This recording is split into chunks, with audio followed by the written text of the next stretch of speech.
réchauffe.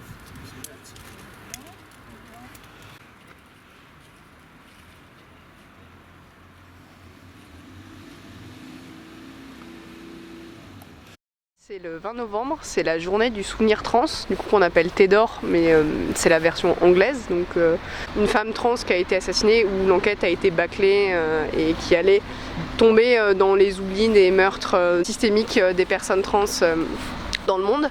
Et à la base, c'est un mouvement qui vient d'internet, où du coup des militantes et des militants ont essayé de faire vivre le souvenir de cette personne assassinée, et ça a progressivement pris part dans la rue, d'abord aux États-Unis, et ça a progressé un peu partout dans le monde. Et aujourd'hui, c'est une date mémorielle qu'on a en commun pour toutes les personnes trans du monde entier. Dans ce débat qui fait beaucoup polémique sur les trans, hein, on oublie qu'ils sont persécutés d'une part, harcelés, persécutés, mais aussi qu'ils sont tués dans le monde. Hein.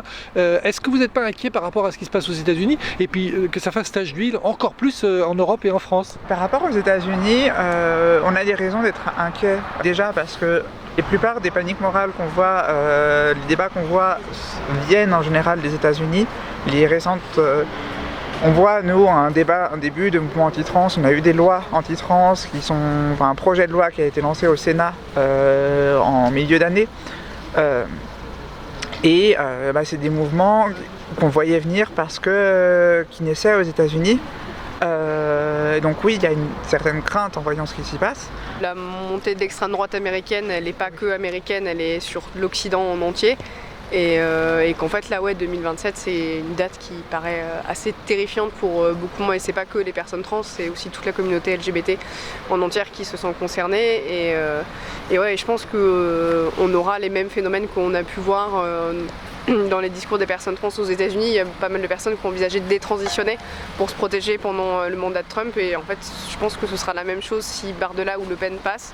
Les gens envisageront soit d'arrêter leur transition, soit de se cacher, et on retourne vers une période beaucoup plus dangereuse pour nos vies que ça ne l'a été ces dernières années. En fait, sans forcément avoir une augmentation un recul des droits, on voit aussi une certaine augmentation de la violence. De 2023 à 2024, c'était comptabilisé à 350, et l'année d'avant, c'était autour de 320.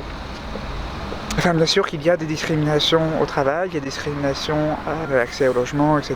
Il y a des discriminations qui existent partout. Je fais un parallèle avec le droit à disposer librement de son corps, qui est aussi avant tout une revendication féministe.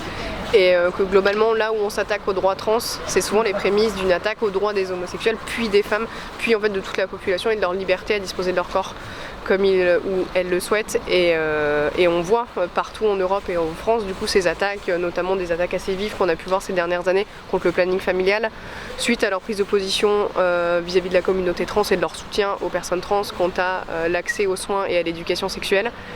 Et pour moi, le parallèle avec les années 60 il va être là où globalement, aujourd'hui c'est les personnes trans qui sont un peu le fer de lance de la violence anti-droit dans l'extrême droite, et alors qu'en fait ça va être une boule de neige sur toutes les autres communautés. Voilà.